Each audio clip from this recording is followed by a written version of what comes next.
सत साहिब सतगुरुदेव की जय। बंदी छोड़ कबीर साहिब जी की जय। बंदी छोड़ गरीबदास जी महाराज जी की जय। स्वामी राम देवानंद जी गुरु महाराज जी की जय हो।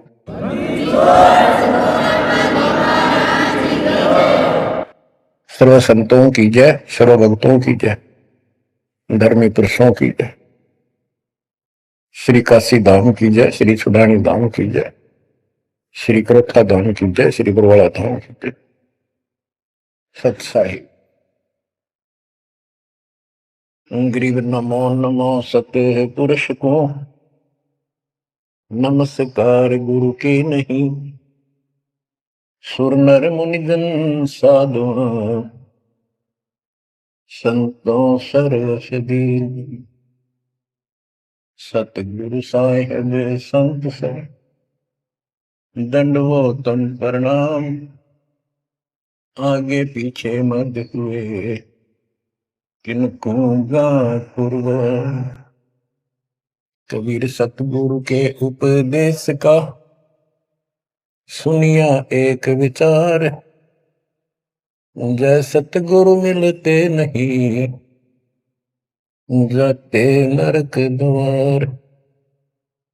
नरक द्वार में दूत सब करते खेचा तान।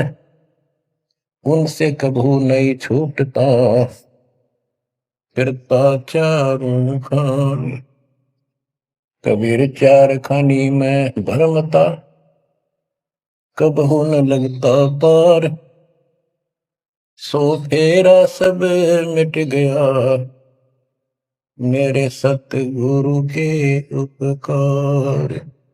जय जय सतगुरु मेरे की, जय जय सतगुरु मेरे की। सदा साहिबी सुख से वसियो, अमरपुरी के डेरे की। जय जय सतगुरु मेरे की, जय जय सतगुरु मेरे की।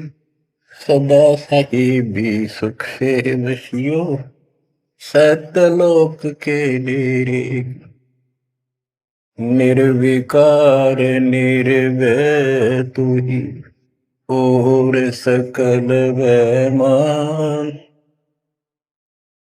जी साधो और सकल वैमान। सब पर तेरी साहिबी, सब पर तेरी साहिबी। तुझ पर साहिब ना निर्विकार निर्भय। परम पिता परमात्मा कबीर जी की असीम कृपा से बच्चों, आज हमारे अंदर अपने घर जाने की प्रबल प्रेरणा हुई है। बच्चों, कोई भी काम है उसकी विशेष जानकारी होने के बाद उसमें रुचि बनती है। इसी प्रकार अब हमें पता चला है कि इस लोक में हम गलत स्थान पर रह रहे हैं, और आपको यह भी याद दिला जाता है कि ये शरीर नहीं रहेगा। जिस परिवार को देखकर हम खूब खुश हैं और होना भी चाहिए, पर ये साथ कितने दिन का है ये तक भी ध्यान देते नहीं। इसके ध्यान ना देने से हम जन्म और मरण के इस महान कष्ट को भोग रहे हैं, इस महान कष्ट को झेल रहे हैं। अभी तक कोई इस तरह सच्चाई कहने वाला नहीं था।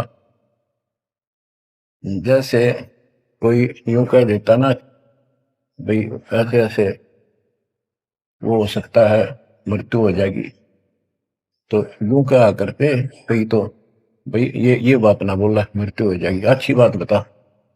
यानी यूं कहना बुरी बात मानने थे कि यूं ना कह, मौत भी हो जाएगी कभी, संसार भी छोड़ना पड़ेगा। यानी इस सच्चाई को अवॉइड करने की चेष्टा करते थे। तो बच्चों, कबूतर क्या करता है, जब बिल्ली निकट आ जाती है वो डर जाता है, उड़ने की बजाय आंखें बंद कर लेता है और सोच लेता है खतरा टल गया, तो वो उसकी गर्दन मरोड़ के खा जाती है। अब आंखें बंद करें, काम नहीं चलेगा। ये तो खोलनी पड़ेगी, हिम्मत करनी पड़ेगी, यहां से उड़ना पड़ेगा, काल से बचना पड़ेगा। पहले जैसे 12 कबीर पंथ चले हैं, उससे पहले ये हिंदू समाज, हिंदू धर्म, उसके बाद ये यहूदी धर्म, ईसाई धर्म, फिर मुसलमान धर्म, जैन धर्म, और ये 12 पंथ, इनमें ज्ञान तो बताया जाता था कि भक्ति कर लो, नहीं तो 84 लाख योनियों में जाना पड़ेगा, पशु पक्षी बनना पड़ेगा। और आत्मा डरती भी थी, भक्ति के लिए प्रेरित भी होती थी, लेकिन वो भक्ति शास्त्र विरुद्ध थी, शास्त्र में प्रमाणित नहीं थी, और वो ज्ञान भी शास्त्र प्रमाणित नहीं था। श्रीमद् भगवत गीता अध्याय 16 श्लोक 23 में स्पष्ट किया है कि शास्त्र विधि को त्याग कर जो अपनी मर्जी से मनमाना आचरण करते हैं अपनी इच्छा से, उनको न सुख होता है, न कोई सिद्धि प्राप्त होती है, और न ही उनकी गति बढ़ती। या तो ये कहो कि गीता गलत और ये झूठे गुरु सच्चे, इनमें से एक को रिजेक्ट करना पड़ेगा। लेकिन गीता को कोई रिजेक्ट कर नहीं सकेगा, आखिर में इन झूठे गुरुओं को त्यागना पड़ेगा। बच्चों, परमात्मा के पाने के लिए, उस सुख को प्राप्त करने के लिए कितने कितने कष्ट झेले हम महापुरुषों ने, हमने भी उठाए। हम ऋषि बने, ऋषि बनकर कठिन साधनाएं की, जैसा लोकवेद दंत कथाएं सुना करते थे, उसके आधार पर सिद्धियां आ गई, सिद्धियां दिखाकर फिर प्रसिद्धि होगी, उस प्रसिद्धि के ऊपर हम प्रसिद्ध हो गए और खूब महर्षि प्रसिद्ध हो गए। अब पता चला वो प्रसिद्धि कैसी थी, जैसे आपको राबिया का प्रमाण बताया, 4 साल की ठीक साधना से ऐसे ऐसे चमत्कार भी हो गए, मक्का उठ का आ गया, लेकिन भविष्य जीरो हो गया उसका, सिर भी काट दिया, इतनी प्रेरित थी भगवान के प्रति, लेकिन नथिंग, कुछ नहीं हुआ। काम तो अब बनेगा जब बनवाया जा। गरीब ये जीवन सत्य सफल है, जब लग राम रटंत, देखो री को जाने दे, भरम पड़े हैं पंथ। इस मनुष्य जीवन की सफलता उसी की है जो परमात्मा की भजन करते हैं, अन्यथा इसका कोई यूज नहीं। पशु पक्षी का भी ऐसा ही जीवन है, ऐसे ही कर्म वो करते हैं, खाना पीना, टट्टी जाना, बच्चे उत्पन्न करना, बच्चों के लिए फिर सारा दिन भटक के उनका पोषण करना, फिर मर जाना, ये कोई जीवन है? इस ज्ञान से आपके अंदर जो गलत प्रेरणा भरी हुई है, वो काल द्वारा भरी गई है, बहुत प्रबल है, वो सामान्य नहीं है। अब जैसे किसी को बुखार हो जाता है तो उसके बस की बात नहीं वो नॉर्मल हो जाए। तो बच्चों, आपके लगन लगानी पड़ेगी। जैसे बुखार हो जाता है, उसके बस की बात नहीं कि वो ठीक ठाक रहे, अपने ठीक क्रिया करे, तो उसके लिए औषधि की आवश्यकता पड़ती है, और जब नॉर्मल हो जाएगा फिर सारे काम ठीक करेगा। इसी प्रकार ये आपके बस की बात नहीं है जो आप जिस व्यवस्था में लग रहे हो, ये इस ज्ञान से, इस भक्ति से आपका यो अज्ञान हटेगा, ये जिससे प्रभावित हो बुखार हटेगा, फिर आपकी लगन अदब से बनेगी, अलग से बनेगी। अगर ये भाव नहीं बना तो क्या ये जीवन अच्छा है जो आप जी रहे हो? कोटि जन्म तन भर में दोगे कुछ नहीं हाथ लगा रे, कुकर कुत्ता, सुकर सुअर, खर गधा, कौवा, बुगला, बता, इन प्राणियों के शरीरों में असंख्यों बार कष्ट उठा लिया अपने को, असंख्यों बार, एक बार नहीं। तो क्या इस प्रोसीजर को जारी रखोगे? मेरी आत्मा तो मान नहीं रही कि आप इसको स्वीकार कर लोगे। और अब भी आपकी आंखें नहीं खुलेंगी और आपकी प्रेरणा नहीं बढ़ेगी, तो फिर इंसान नहीं, पत्थर हो तुम, पत्थर। कोटि वर्ष करे संगत संतों की, पत्थर का जल में क्या लीजे, चंदन बन में रंग ला दे, एक बांस बिटन भी ना सीखे। पत्थर को जल में डाल दे, कितने गहरे जल में डाल दे, कितने दिन डाले रखे, उसका कोई असर जल का नहीं होता। नहीं, जल से तो नरम होता है पदार्थ, बाहर निकालते उसको घिसा दे दूसरे पत्थर से, जो का तो चिंगारी निकलेंगे। तो पत्थर जैसे प्राणियों को किसी चीज का असर नहीं होता। ये अमृतवाणी उन पुण्यात्माओं को झंझोड़ कर रख देंगी जिनकी आंखें काल में अज्ञान से बंद कर रखी। उस परम पिता के घर जाने के लिए, सुख को प्राप्त करने के लिए, गरीबदास जी बताते हैं कि मंसूर महसूर क्यों हो गया, शरीर पासी प्रवेश, और जाके ऊपर एती लोकती। कैसा है वो देश, उस परमात्मा के सुख को, सतलोक को प्राप्ति के लिए, उसकी प्राप्ति के लिए टुकड़े टुकड़े शरीर करा दिया मंसूर अली जी ने, पीछे नहीं हटा। तो गरीबदास जी कहते वो सुख कितना होगा, उसके लिए शरीर भी खत्म कर दिया, कोई नो प्रॉब्लम। और ये शरीर तो आपका रहेगा नहीं, गारंटीड है। इसलिए बार बार याद दिलाता हूं कि हमारे ऊपर नशा जबरदस्त कर रखा काल ने। ये आपके बस की बात नहीं, ये तो ये एंटीबायोटिक आपको प्रेरित रखेंगे। आप भक्ति भी करोगे, बुराइयों से बचोगे, और अपने घर जाने की प्रबल इच्छा बने। जहां आशा था बासा हुई, मन कर वचन सुमरिय सोई। गिरिव नरसिंह रूप सतगुरु धरा, प्रहलाद भगत के काज, हिरणा कुसको ले गया, जो तीतर को बाज। परमात्मा कबीर जी ने ही नरसिंह रूप धारण किया। ये सारा श्रेय अभी तक श्री विष्णु जी उर्फ श्री कृष्ण जी को दिया जा रहा था। जो भी है, परमात्मा चाहते हैं कि किसी तरह इनकी भक्ति में आस्था बनी रहे। ये किसी को मानकर भक्ति कर रहे, करते रहो, उससे मिलना कुछ नहीं, पर पिछले संस्कार से मालिक उनकी मदद स्वयं करते हैं। गरीब नामा का देवल फेरा, मुई जवाई गाय, पीड़ा मेरी संत की, छान छवाई आए। कबीर साहब कहते हैं, दो दिन मेरी शरण है, ताका हूं मैं दास, दास में नौकर गुलाम, और गैल गैल लग गया करूं जब तक धरती आता। नामदेव नामदेव महापुरुष पिछले संस्कारी थे। परमात्मा कबीर जी कहीं भी आश्रम बना के कुछ करने के लिए रह जाते हैं, एक गुरु की भूमिका करते हैं। अपने बच्चों को वहां आसपास के क्षेत्र के बच्चों को ज्ञान सुनाते हैं। कोयल के बच्चे ज्ञान को सुनकर, आवाज को सुनकर उनकी तरफ खींचे आते हैं, सोबे वाले रह जाते हैं। तो उस समय रंका और बंका दोनों पति पत्नी थे। एक उनकी बेटी थी वंका। नामदेव भी उसी समय परमात्मा कबीर जी के शिष्य हुए थे, जब वो वासनपुर में लीला कर रहे थे। हम ज्ञान सुन लेते हैं, सारी बात करते हैं, पर अपनी जो पूर्व प्रेरणा है, पिछले जन्म के संस्कारों से भी हम बाज नहीं आते। अब नामदेव जी जा रहे थे, एक मंदिर में आरती हुई थी, ब्राह्मण लोग आरती कर रहे थे, और उसके ऐसी धुन चढ़ी कि वो भी मंदिर में पहुंच गया। हाथ में जूते निकाल लिए अपने, जैसे ये बजाते हैं ताल, उस तरह बजाने लग गया। घंटी बजाते हैं, और बजाता बजाता आरती में मगन होकर उनके ब्राह्मणों के बीच में पहुंच गया, यानी पत्थर की मूर्ति के सामने पहुंचना चाहा।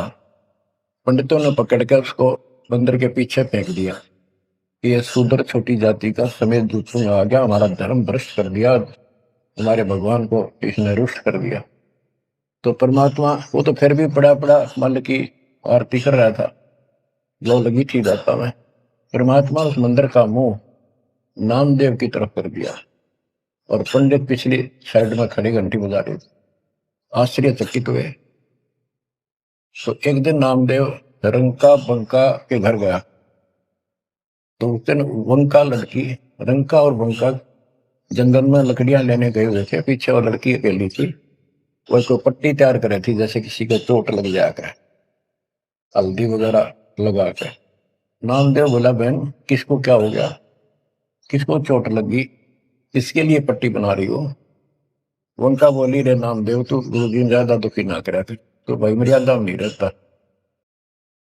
वहां के जरूरत है तेरे को जाने जिस मंदिर में, अपना मंदिर में जाना भगवान ने अलाउड थोड़ा कर रखा है, मानता नहीं तो तेरे लिए, तेरी इज्जत रखने के लिए गुरु जी तेरे मंदिर फेर गए थे, हाथा चोट लगी भाई, उनका पट्टी बांधो। नामदेव गया, देखा तो सचमुच गुरु जी के हाथों में चोट लगी हुई है और उनका पट्टी बांध। हम भक्ति भी करते हैं पर अपने संस्कार फिर भी कोई न कोई अड़ाए रखते हैं, ये परमात्मा को परेशान करते हैं। आप अब आ गया है कति पीक टाइम, अब ये बात नहीं चलेगी। पहले तो चलो को रह गए, कोई बात ना, पैर पकड़ लिए भगवान ने, अब क्या फिसल गया पैर तो पता नहीं कहां पड़ोगे जाकर। ऐसा अजब गजब का ज्ञान दे दिया, ऐसा समाधान आपको दे दिया, और ऐसे समय में मानो शरीर मान, तो आंखें खोल लो बच्चों। गरीब नामा का देवल फेरा, मुई जवाई गाय, पीड़ा मिट्टी संत की छान छवाई आए। अब एक जिसमें नामदेव जी ने मंदिर घुमा दिया, घुमाया तो मालिक ने था, लेकिन मालिक अपने नाम नहीं लेते, दादू से दरजीव के आप बगल हो जाए, करा करावा साइया मन में लहर उठा, दादू से दरजीव के आप बगल हो जाए। उनकी महिमा ज्यादा होगी, मुसलमान धर्म के लोगों को दिक्कत हुई, उन्होंने राजा को कहा कि ऐसे ऐसे काफिर है, वो दुनिया को गुमराह करता है कि मुर्दे जिंदे कर देता है, मंदिर घुमा दिया, ऐसे कर दिया। राजा ने पकड़ के बुलाया और कहा, ये गाय काट दी वहां पर, इसको जिंदा कर। जब जाने तो संत है, नहीं तो तेरे को तेरी गर्दन यही काट दूंगा। कबीर साहब कहते हैं, हम फिर वहां गए बच्चे, अपने बच्चे के लिए, और उस गाय को जीवित किया। जैसे पुराने समय में संस्थान झोपड़ी डाला करते थे, हट घास ग्रास की, और वो साल भर में कंडम हो जाती थी, तो बारिश आने से पहले उनको फिर से या तो नई डालते थे या तो उनमें कुछ रिपेयर किया करते थे। नामदेव की माता जी ने कहा, बेटा अपनी छान ठीक कर ले झोपड़ी, बारिश आने वाली है, मौसम निकट है। वो कहने लगा, ठीक है माता जी, जाता हूं मैं जंगल से सर काट के लाता हूं, वो सरकंडे से घास फूस। रास्ते में सत्संग हो रहा था, सत्संग सुनना, फिर वहां सेवा में लग गया, शाम होगी वापस आ गया। उसकी माँ बोली, बेटा ले निकल घास फूस। माँ ऐसे ऐसे सत्संग में चला गया, ध्यान नहीं रहा। अगले दिन फिर ऐसे ही उसकी माँ बोली, भाई देख ले तो बारिश हो जाएगी, कुछ दिन सारे कपड़े भीजेंगे, अपने भीगेंगे, बहुत नुकसान हो जाएगा। अगले दिन भी ऐसे हुआ। तीसरे दिन उसने सोचा, आधा सत्संग सुन लो और फिर जाऊंगा। आधा सत्संग सुनकर चल पड़ा। सत्संग तो फिर पूरा ही सुनना पड़ा उसने, फिर सेवा सेवा ना करी, अपना काम के लिए चल पड़ा। जल्दी जल्दी घास फूस काटने लगा, पैर में कुहाड़ी लगी, दांती लगी और ज्यादा चोट लग गई। पैर के पट्टी बांधी, अपना कपड़ा वही ले रखा था पाड़ के सदर। और उसी दिन परमात्मा ने नामदेव का रूप बनाया और खूब ये सरकंडे सिर पर धर के लाए, आकर छान बना दी और डाल दी। नामदेव शाम को लंगड़ाता लंगड़ाता पहुंचा। माँ बोली, के लग गया बेटा? मैंने बताया, माँ ऐसे ऐसे आज भी ना लड़ पाया मैं तो। माँ उस झोपड़ी से आगे पहुंच गई, बेटे को तकलीफ सी देख के, क्या लग गया बेटे के? माँ माफ करिए, आज भी नहीं सामान लान पाया मैं तो, वो ऐसे ऐसे बन गई मेरे साथ।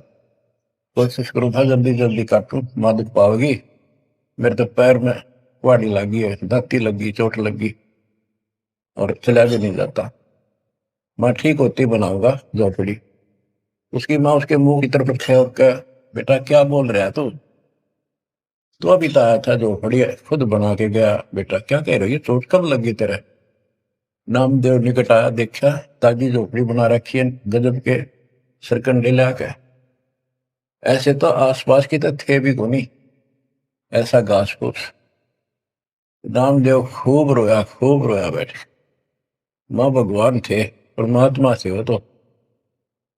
बच्चों, दो दिन मेरी शरण है ताका हूं मैं दास, गेल गेल आ गया फिर जब तक धरती आकाश। ये किसी जन्म में भक्ति खूब करी थी जैसे इस युग में, और इस युग के पिछले हुए भक्ति गजब की रहती है, क्योंकि यह साधना शास्त्र बिल्कुल है। मोक्ष ना होता तब तक परमात्मा इनके साथ रहे। इनसे चमत्कार भी होते रहते, नाम भी हो जाता, पर काम तो ना बढ़ा, मोक्ष तो ना हुआ। तो ये जो ज्ञान आपको सुना जा रहा है, ये हर पहलू पर आपको सतर्क किया जा रहा है। तो या तो इस भक्ति में छोड़ दो, रिया कति दर्द हो जाओ, कमर कस लो, अब का पीछा छुटवाना है। ये लल्लो पत्तो बहुत होली। केवल हम सुख मांगते हैं, धन मांगते हैं, बेटा ना तो बेटा मांगते हैं, और धन संपत्ति मांगते हैं। ये तो बिना मांगे दे देगा जब दिल डट गया आपका। दृढ़ रहे तो कोई भी काम है दृढ़ता के साथ होता है। धीरे धीरे रे मना, कबीर साहब कहते। कबीर धीरे धीरे रे मना, धीरे सब कुछ हो, माली सीते सौ गुड़ा फिर तो आए फलो। आज पौधा बोया है आम का, अगले दिन नहीं लगेंगे फल उसके, महीने 20 दिन में भी नहीं लगेंगे। वर्षों उसकी सेवा करनी पड़ेगी।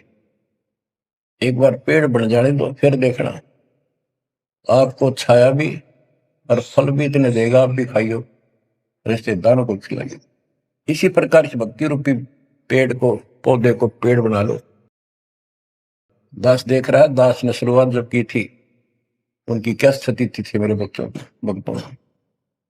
वो डटे रहे, टिके रहे, आज हर तरह से उबारा है, संसार से न्यारा है, और मोक्ष मिलेगा जो जन्म मरण का कोड कटेगा।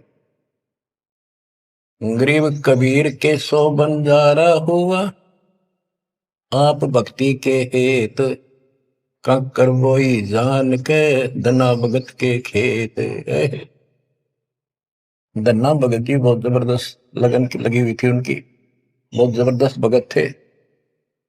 दया भाव संत में होती है।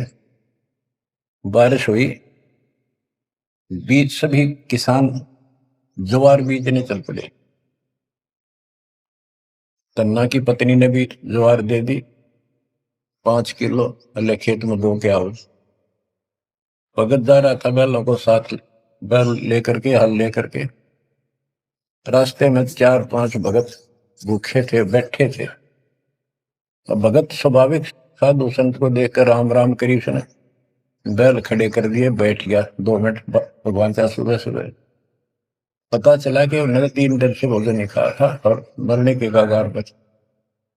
कहने लगे भगत हम तो मृत्यु के निकट हैं, कहीं भोजन नहीं मिला, क्योंकि रेगिस्तान राजस्थान या भी पहले सारी स्थिति ऐसी थी नहीं बढ़िया वाली जनता की। बारिश हो गया तो फसल होगी, ना तो भूखे मरा करते। तो भगत जी ने सारे के सारे ज्वार रख दी उसके उनके आगे, बीज, वो मरे थे भूखे, सारी खा गए। अब वो चल पड़े। भगत जी ने सोचा ही वे घर वाले लड़ेंगे, पत्नी भी गर्म मिजाज की थी, और इसमें तो भाई कोई भी टोक दे, बीज भी कित खा गया तो कित खो दिया। किसान का तो जीवन होता बीज। लेकिन उसने परिवार न्यौछावर कर दिया। कंकर इकट्ठी की लोगों को दिखाने के लिए, जैसे और बीज बो रहे थे ऐसे कंकर बखेर के हलवा के सामने घर आ गया, खेत में जाकर नहीं देखा। कुछ दिनों के बाद औरों का तो ज्वार गदब की उगरी, और भगत जी के खेत में तुम्बे मतीरों की बेल उगरी बिना गिरती की, और मतीरे लग गए मोटे मोटे ये तुम्बे। अब क्या होता है कि भगत जी के खेत में, धन्ना भगत के खेत में बहुत ज्यादा बेल उगी, मतीरों की, मतीरे से मोटे मोटे लाग गए, ऊपर नीचे पड़े न भरी दिखे उनका खेत भरा। कुछ दिन के बाद क्या होता है कि बारिश ना होने से उस क्षेत्र में अकाल जैसी स्थिति होगी, वह द्वार किसी का हुई, किसी की थोड़ी बहुत हुई, बिल्कुल नहीं हुई। तो वो तो बाद की बातें हैं। किसी ने जाके धन्ना भगत की पत्नी को बता दिया कि तुमने द्वार नहीं बोई। वह बोली बोई। वो कहा हमारा भगत कि नाप के तो मतीरे उग रहे हैं, ज्वार है ही नहीं। उसका दुख हुआ, ज्वार भी कित खा गया यो। तो वह गई, देखा सचमुच वहां तो मोटे मोटे मतीरे भरे पड़े। एक मतीरा यानी एक तुम्बा लेकर चाल पड़ी। धन्ना भगत को पता था कि बात आज बिगड़ चुकी है। उसके बाहर जाते ही भगत वहां आ जाते थे, उसके रहते नहीं आते थे। वह जल्दी वापस आ गई। धन्ना भगत ने सोचा था शाम तक आओगी। तो भक्तों से कहा तुम जाओ, बात आज गड़बड़ है। सिर पर मतीरा रख रखा। आते उसने मतीरा सिर में मारा धन्ना भगत का। धन्ना भगत जी ने थोड़ा बचाव किया तो धरती में लगकर फूट गया। फूटते उसमें ज्वार निकली, जैसी बीज की साफ सुथरी भेजी थी। अब भगत जी तक टेढ़ा पड़ा, सिर बचाया, और वह देवी देख रही थी, कभी धन्ना भगत को कभी ज्वार को। तो वह बोली ये कहां से आ गई ज्वार इसमें। धन्ना भगत नहीं बोला। वह फिर खेत में गई, वह ज्वार उठाकर अंदर रख ली। वहां जाके देखा, कपड़ा बिछाकर मतीरे फोड़न लागी। ढेर लाग गया। गठड़ी बांध के चल पड़ी। ढोण लागी ज्वार, अरोरा की ज्वार कति कंडम सी होगी, वो ये को ना खड़ी तो रही, पर बस उसमें बीज नहीं बना, सूखी सूखी सी खड़ी। अब वह 3-4 गठड़ी 5-6 गठड़ी ले आई भर भर के। भगत बोला जितनी आपने अपनी होनी चाहिए थी ना तेरे खेत में, उतनी रखना, ज्यादा ना लेना भगतमती ने। बोली तू तो ऐसे करा कर, भगवान ने दी है सारी लाऊंगी। वह गठड़ी भर के चाली, जब उसका कोटा पूरा हो लिया, वहां तक तब बहुत मरती आई, बाहर खूब लग गया। उतारी तो सारा फूस बना पाया। एक फेर लाई, वो भी नहीं हो गया। हार के बैठ गई। फिर धन्ना भगत के खेत में ज्वार निकला, तुम्बों से ज्वार ज्वार निकला, गांव इकट्ठा हो गया। भगत बोला भाई अपनी बांट लो थोड़ी थोड़ी, तुम सारे भूखे मन तो बच जाएगा गाँव। तो सब ने अपने हिसाब का थोड़ा थोड़ा ले लिया, और फिर भी उभरती रहेगी। बच्चों, ये बातें कोई बनावटी नहीं है। जिनने भगवान के ऊपर समर्पण किया, जो भगवान पर समर्पित हुए, भगवान ने कभी उनका मारा नहीं। चारों युगों को देख लो, हमने किसका रखा मारा। तो बच्चों, ये महापुरुषों की जो कथाएं हैं आज अपने काम आऊंगी। आप एक बार लग कर देखो इस बार, कोई जगह नहीं रहेगी आपको अगर मगर कर्ण की स्मरण को, कति परमात्मा हर तरह से संतुष्ट कर देगा। दास अपनी एक कथा बताओगा। हम सुनते थे कि द्रौपदी का चीर बढ़ा दिया भगवान ने, पर ये नहीं पता था क्यों बढ़ाया था। वो तो अब इस तत्व ज्ञान से निखार हुआ कि कबीर परमात्मा ने एक लीला करके उसका लीर ग्रहण किया कपड़ा, और उसके कारण बढ़ा था। तो इससे कोई किसी को कहते वो मानता नहीं था, ये कोई बात है, कैसे हो सकता है, ऐसे नहीं हो सकता, वैसे नहीं हो। हम भी मानते थे कि चल ना होगा, पर भगवान तो है और बहुत काम कर रखे हैं। मन मानता था भगवान कुछ भी कर सकता है, क्योंकि आस्था जब भी बनती है जब ये भावना बढ़ जाएगी परमात्मा जो चाहे सो कर सके। उसके सामने इम्पॉसिबल वर्ड नहीं है उसकी डिक्शनरी। आपको बताता हूँ, नाम ले लिया, 2-3 साल हुए थे बस। 1988 में नाम लिया। 1990 या 89 की बात है, 88 या 89 की। तो एक मकान बनाया ऊपर, मकान बना रखा है, उसके ऊपर एक गैलरी ही पूजा स्थल बनाया, 5.5 बाई 15 फुट का। उसमें एक गली में झांकी थी, खिड़की और विंडो, और एक अंदर आंगन की तरफ क्रॉस वेंटिलेशन बढ़िया था। तो जल्दी के कारण मैं बने बनाए वो लिया जगड़े, पूजा स्थल 2 मांझ का उनको पेंट पेंट करके लगा दिया। उनमें शीशे भी लगे हुए थे। एक शीशा टूटा हुआ था, एक शर्फ खिड़की का, वो डबल होते। मैं ये चढ़वा देंगे बाद में, जल्दी काम हो जाएगा। वहां मैंने ये भक्ति गोद छपवा कर रखी कि गुरुजी आएंगे, उनको सौंप दूंगा, वो आगे भक्तों को देते रहेंगे जब कोई दीक्षा लेगा। ऐसे सेवादास करने लगा। क्या हुआ कि उस जो शीशा टूटा हुआ था उसमें के चूहे बढ़कर उनको काटने लगे। और उस समय क्या था, जब वो जंगले लगाए तो जाली ले आया था, ये एक लोहे की जाली जो मच्छरों से बचाने के लिए खिड़कियों पर लगाई जाती है बाहर की साइड। और वो गलती से वो गलत काट के दे दी।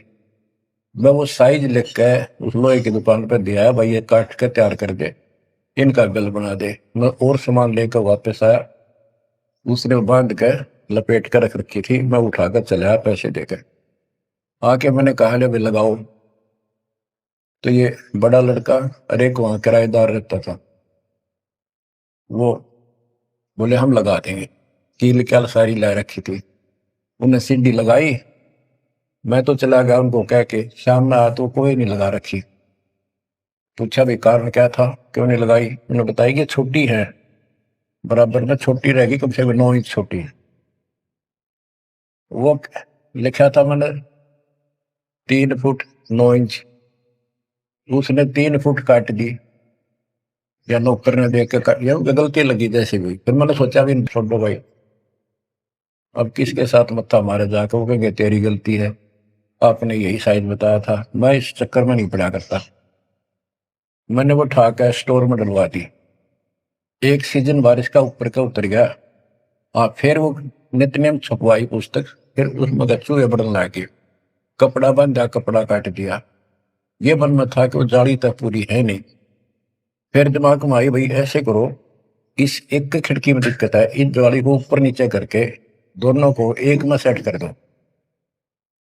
तो वही दोनों किराएदार, ये बड़ा लड़का, ये छोटा ही था, 12-13 14-15 साल का। तो मैं उनको कह के अपनी ड्यूटी पे चला गया। इनकी माता जी ने, नारों ने वो वहां से निकाल कर जाली स्टोर से नीचे डाल दी, भाई लगा दियो। इन शाम सी नलाई की तय। मैंने आकर पूछा, एक जाली ला रखी वह पूरी एक नीचे पड़ी। मैं ड्यूटी से आया शाम को 5 बजे, मेरी दुआई बात खटक रही थी। इन्हें लगा दी होगी बच्चा ठीक से ना, मैं आप लगाऊंगा साथ लगकर। मैंने देखा एक जाली नीचे पड़ी, एक ऊपर लगा रखी, उसी पे जो शीशा टूटा हुआ था गिलास।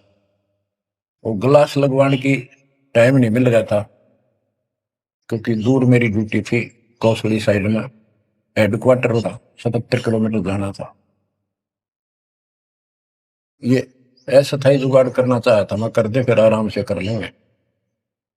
तो मैंने अनारों से पूछा कि ये जाली लगा दी उन्होंने? हकीब ला के गए, सुबेरे की कह रही थी भाई ला दे, पर ध्यान नहीं दे रहा था यो लापरवाह।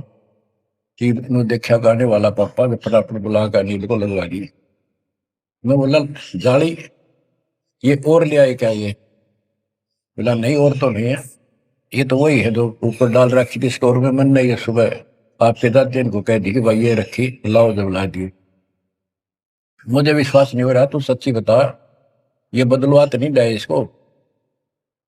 और बोली बदलवा किथे तो लाई मुश्किल तो है, बदलवाने का कित है। मैं हैरान, मेरा विश्वास नहीं हो रहा। एक पूरी हो ही नहीं सकती, पूरी होकर के भी 6-7 इंच नौ लटकरी बराबर में मुड़ के, 9 इंच वो बड़ी और 6 इंच और एक्स्ट्रा उसी साइड में।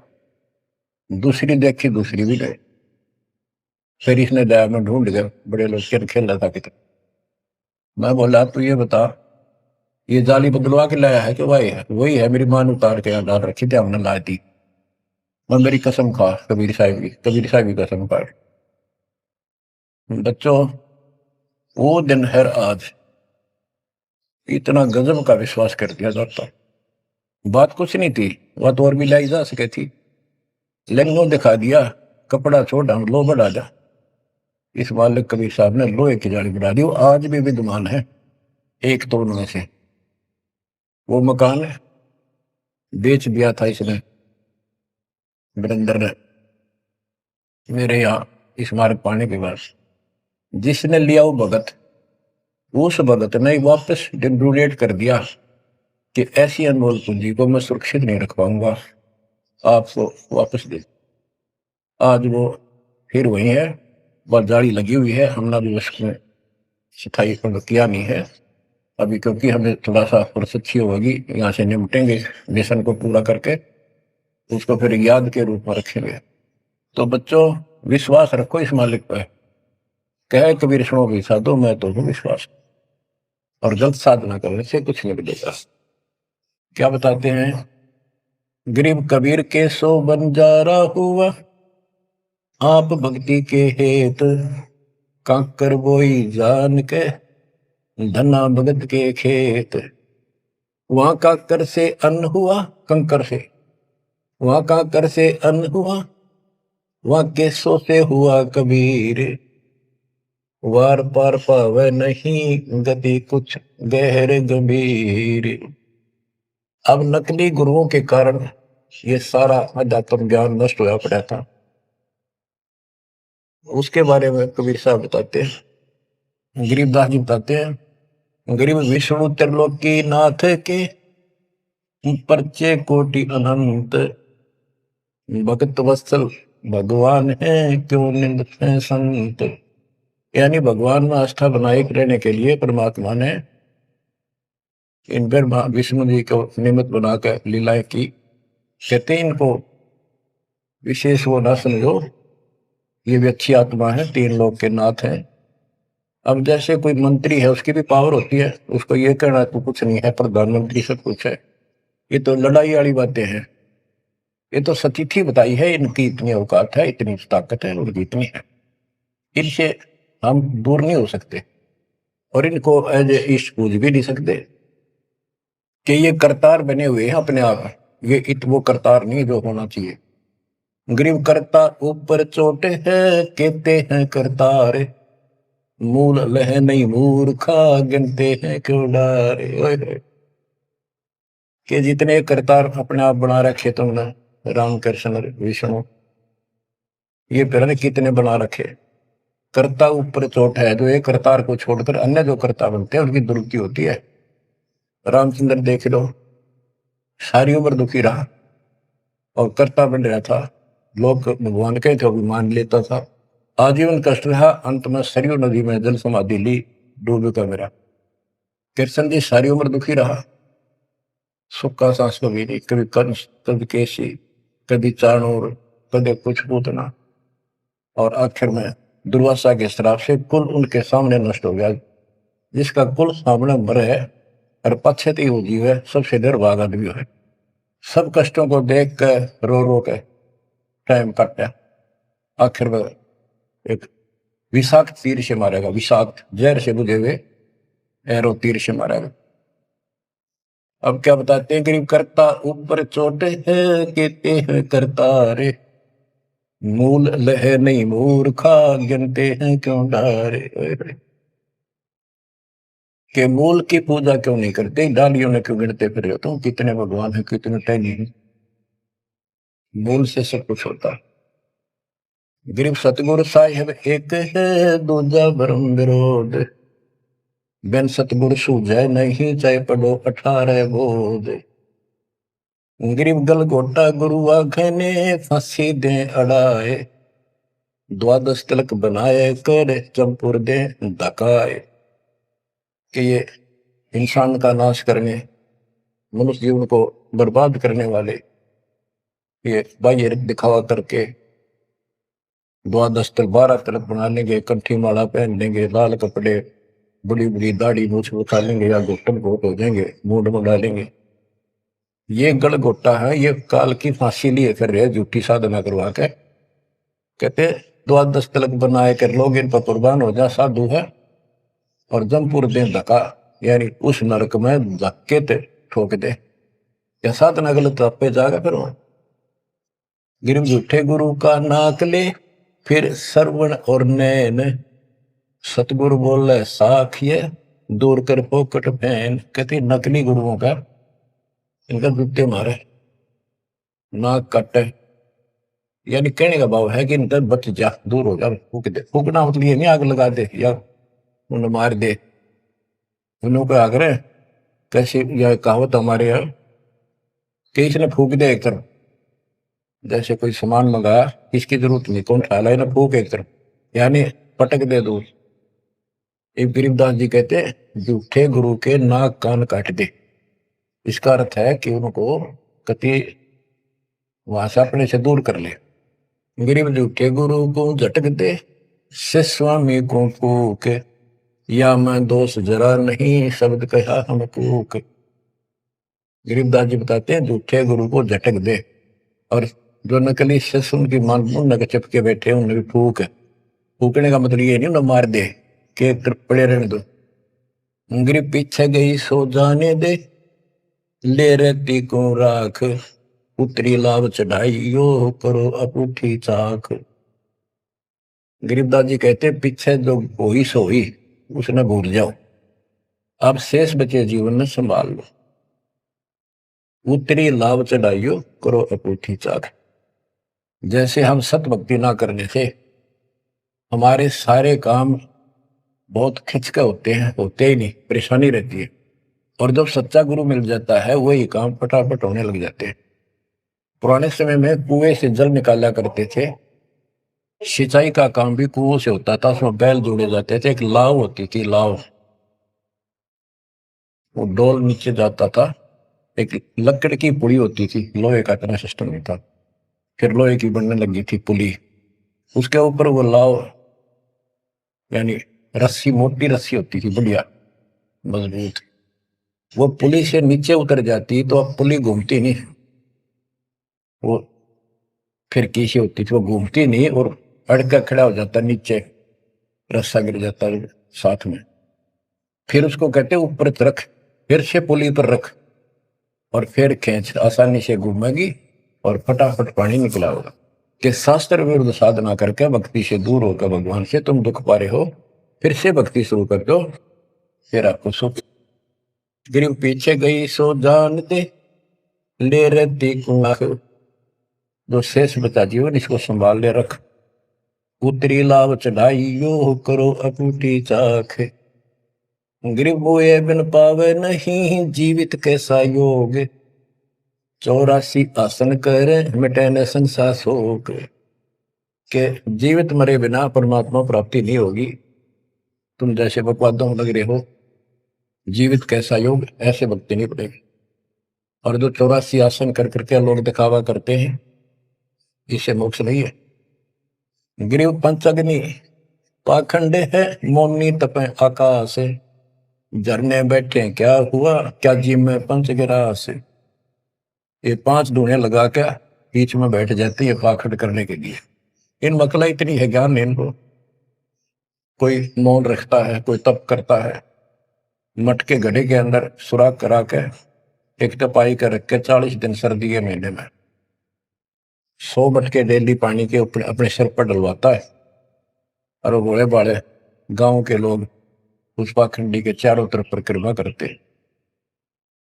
और कोई कहे मैं सिर्फ 5 गिलास खाया करूं, ज्यादा खाता नहीं। इस तरह के ड्रामाबाजी से अट्रैक्ट करते पब्लिक को, पल्ला कुछ नहीं। गिरिव दूधा धारी शब्द है, पान फूल फल खाई, घट में नाम न संचय ये बंधे जमपुर जाई। कई बताते हैं एक बाबा है, दूध दूध पिया है, बड़ा शब्द है, दूध आधारी बोल रहे हैं, और केवल कभी फल खा लेता है, कोई फूल फल ही खाता है।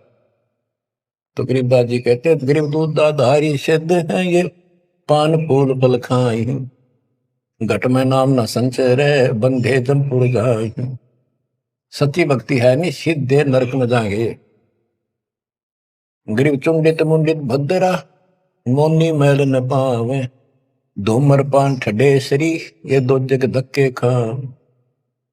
गरीब योग नहीं यो रोग है, जब लगे निज नाम लचीन, घर घर द्वारे भटकते भेख बिना यकीन। गरीब भेख लिया तो क्या हुआ, जब लग नहीं विवेक, 3 काल निपजे नहीं मिटे कर्म रेख।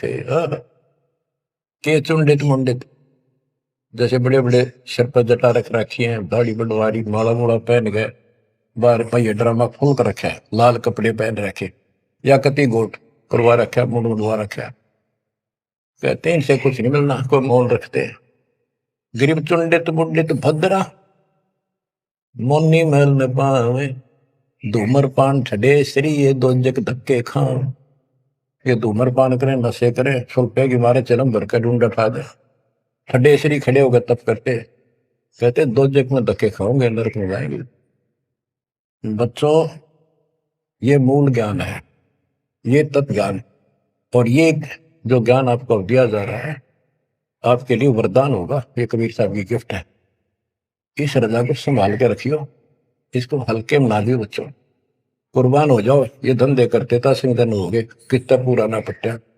इसकी शरण में डट कर सत्संग सुना करो, सेवा करो और दान करो, मर्यादा का निर्वाह करो, भक्ति करो। देखना नारे रंग ला देगा दाता। मालिक आपको मोक्ष दे, सद्बुद्धि दे, आपको याद बनी रहे अपने घर की सच्चाई।